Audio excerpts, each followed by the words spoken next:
ruoka-allergia?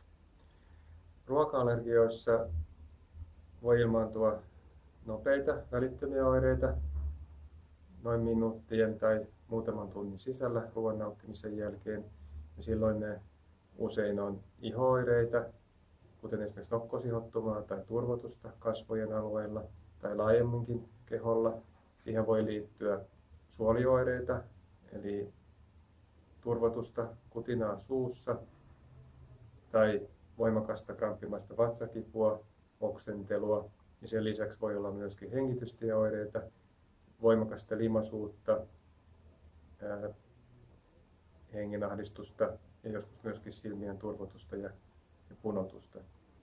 Nämä oireet todellakin tulee nopeasti ja ne etenee myöskin varsin nopeasti. Kaikilla ei näitä oireita tule, joskus ilmaantuu vain iho-oireita. Toinen iso ryhmä on niin sanotut viivästyneet oireet, ja sillä tarkoittaa sitä, että ruoan nauttimisen jälkeen oireet ilmaantuu saman vuorokauden aikana tai viimeistään 3-4 päivän kuluessa ruoan nauttimisesta, mutta silloin sitä ruokaa käytetään päivittäin. Eli viivästynyt oire ei ole sitä, että maanantaina syödään ruokaa ja oireet tulee vasta keskiviikkona, vaan päivittäisessä käytössä oireet lisääntyy asteittain. Ja nämä viivästyneet oireet voi olla sekä suolioireita että joillakin myöskin iho-oireita. Suolioireissa tyypillisen on ehkä lisääntyvä voimakas ripuli, voimakkaat oksentelut,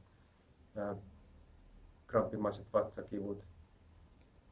Nämä suolioireet on silloin, kun sitä ruokaa käytetään säännöllisesti, niin sekä päivällä että yöllä.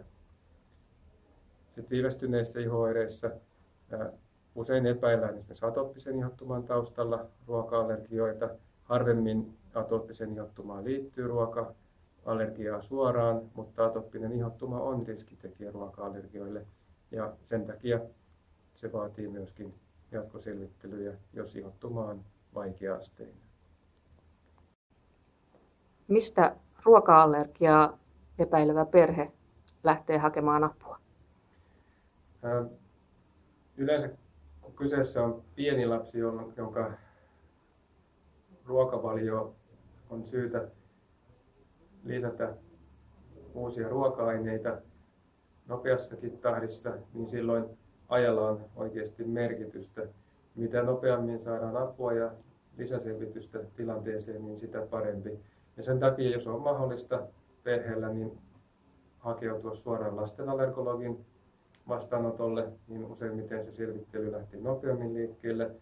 Mutta tärkeintä on saada aika lääkärin vastaanotolle, joka tarvittaessa myöskin sitten ohjaa eteenpäin ja suunnittelee niitä jatkotutkimuksia tai tekee lähetteen sitten lastenallergologille.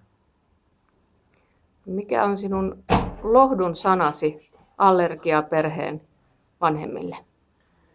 No, lohdun sanoja on paljon ja se tässä lasten allergologiassa on hieno juttu, että hyvin moni lasten allergisista sairauksista lievittyy ajan myötä ja ruoka-allergiat on hyvä esimerkki tästä.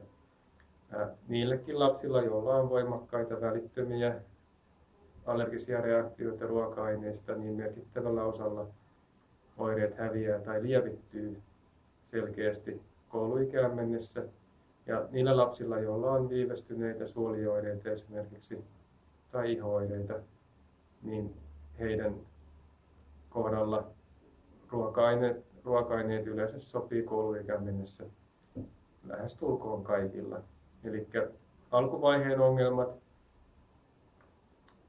useimmiten ratkeaa hyvin ja silloin jos ne muutamat ensimmäiset vuodet saa perhe hyvää tukea, niin arki ja elämä helpottuu merkittävästi kyllä sen jälkeen.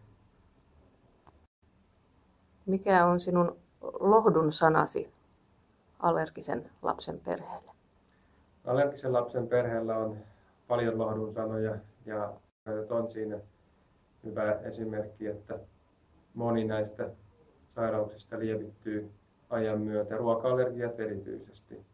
Niillekin, joilla on voimakkaita ruoka-allergioita, merkittävällä osalla sietokyky niihin ruokiin kehittyy kouluikään mennessä. Ja erityisesti lähestulkoon kaikilla niillä, joilla on viivästyneitä suolioireita, niin ruokavalio on kouluikään mennessä jo hyvin monipuolinen.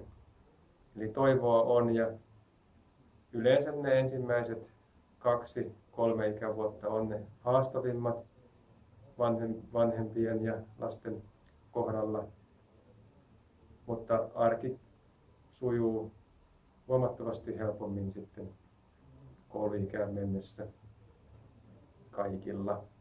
Eli hyvä ennuste on lasten allergisissa sairauksissa kaiken kaikkiaan.